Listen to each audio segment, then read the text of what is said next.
Hello আসসালামু আলাইকুম guys. অনেক যাবত এখানে একটা পরী ছিল, তো আমরা আজকে এই কবিরাজ নিয়ে এসে সেই পরীটাকে ধরতে এসেছি। তো চলুন সেই পরীটাকে দেখা যাক, সেই পরীটা কোথায়। এখন বাজে রাত 2টো। এই যে দেখুন পরীটি হেঁটে হেঁটে যাচ্ছে। গাইস গাইস, লাই লাই লান্দাই লেলা লাই লা সুবহানা কাই দিগুন মিরাজ জমি লাই লা লাই লা। এই কবিরাজ ডাক দে, কেউ কবিরাজ ডাক দে। লাই লা লাই লা। এই দেখুন কবিরা হেঁটে যাচ্ছে পরী। লাই লাই আল্লাহু আকবার। দেখুন লাল শাড়ি পিনতে যাচ্ছে। আল্লাহু আকবার, লাল পরী দেখুন কিভাবে হেঁটে যাচ্ছে, জঙ্গলে চলে যাচ্ছে। দেখুন দৌড় বেড়াচ্ছে দেখুন দেখুন দৌড় বেড়াচ্ছে।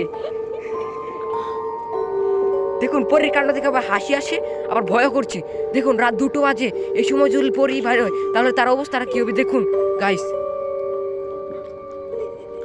আমরা কবিরাজকে দিয়ে এই পরীটাকে ধরার চেষ্টা করব। এই পরের পার্ট 2 এ আপনারা দেখতে পারবেন এই পরীটি আমরা ধরেছি।